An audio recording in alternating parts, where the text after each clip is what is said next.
Wish you all a very good day and God's many blessings as you celebrate life, as you contribute to the kingdom of God by remembering what St. Paul writes again, what I mentioned in the last video, Romans chapter 12.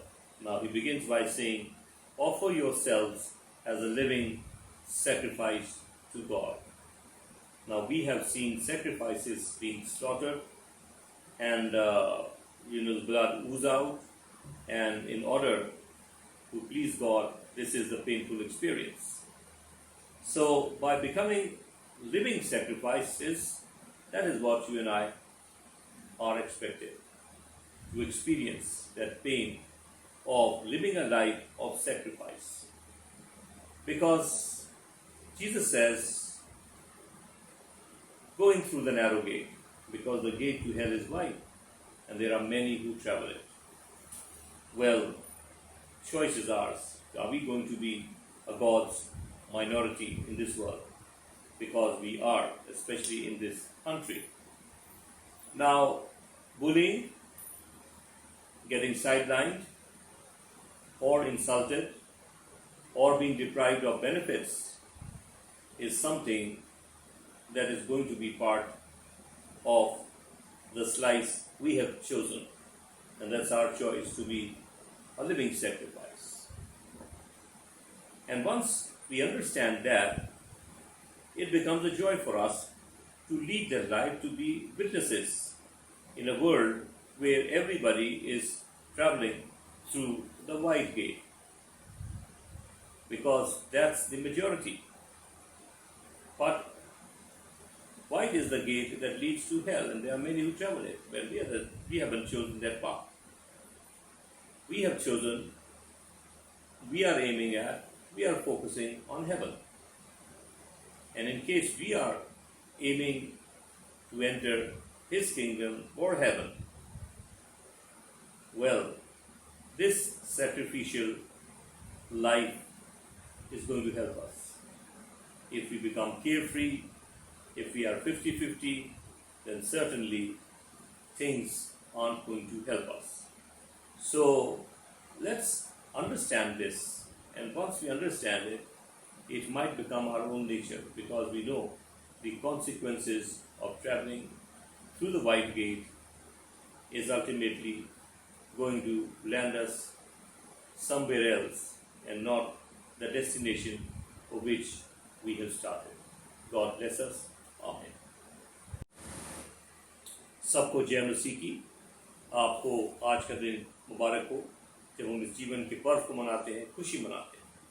हम याद रखें कि हमारे इस संसार के अंदर आज हम फिर एक बात पर, जो पौलुस प्रेरित के 12वें अध्याय में लिखी है, जो रोमियो के नाम पत्री लिखता है, वहाँ पर वो एक बात कहता है जो मेरे और आपके लिए बड़ी सहायक है हमारे मसीह जीवन में। और वो ये कहता है, अपने जीवन को जीवित और भावता हुआ बलिदान के रूप में हम जिएं। हम जानते हैं कि बलिदान जब दिया जाता है तो जो जानवर होता है उसको बड़ी पीड़ा होती है, जब उसको मार करके उसकी दर्द और पीड़ा के साथ उसका जब खून बह जाता है, बड़ी दर्दनाक एक सीन है। लेकिन उसका उद्धार किस के ऊपर आ जाता है? जो उस कार्य को कर रहा है। ये हमारा सोचने की शायद तरीका है। लेकिन जो पौलुस प्रेरित लिख रहा है वो कुछ ऐसी ही बात लिख रहा है। वो कह रहा है कि वो एक समय के नहीं है, वो तो मर जाता है जानवर। ये तो है, ये जीवित बलिदान है कि हमारे जो जीवन शैली हो वो ऐसी हो जिसके अंदर प्रतिदिन हर स्थिति में मैं और आप क्या कर रहे हैं, हम अपने को ये मान के चल रहे हैं कि मैं तो एक जीवित बलिदान हूँ। और अगर ये हमारी समझ में आ जाता है तो ये हमारा स्वभाव बन जाता है। क्या प्रभु यीशु ने कहा? उसने कहा, तंग रास्ते से प्रवेश करो, क्योंकि चौड़ा है मार्ग जो हमें नरक की ओर ले जाता है, और बहुत हैं जो उसको रास्ते पर चलते हैं। आज मेरे और आपके लिए यही एक चुनाव मुझे और आपको करना है। वो चुनाव ये है कि मैं किस रास्ते से घुसूंगा और वो रास्ता मुझे कहाँ ले जाएगा, ये तो स्पष्ट रूप से प्रभु यीशु ने बता दिया। हमारा जीवित बलिदान बन के रहना और इस संसार के अंदर एक ऐसा जीवन जीना जिसके अंदर हम अपने त्यागमय स्वभाव के द्वारा ऐसी परीक्षाओं को पार कर देंगे जो हमें वास्तव में वहीं ले जाएंगे जिसके लिए हमने शुरुआत करी।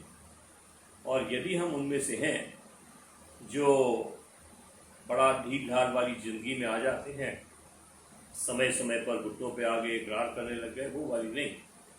ये तो एक परमानेंटली चलना है कि हमें जीवित बलिदान के रूप में इस संसार में घूमते फिरते रहना, हर स्थिति का सामना ऐसे करना है कि मर मिट जाऊंगा लेकिन इन वैल्यूज़ को बदलने नहीं दूंगा। और ऐसा करेंगे तो हम देखेंगे कि हमारे जीवन में शांति, सुख है। इस धरती पर भी परीक्षाएं तो आएंगी, चुनौतियां आएंगी, लेकिन जिस उद्देश्य के लिए हम निकले हैं वो हमारे पूरा होगा कि हम वहीं पहुंचेंगे जिसके लिए हमने शुरुआत करी है। परमेश्वर हम सबको आशीष दे। आमीन।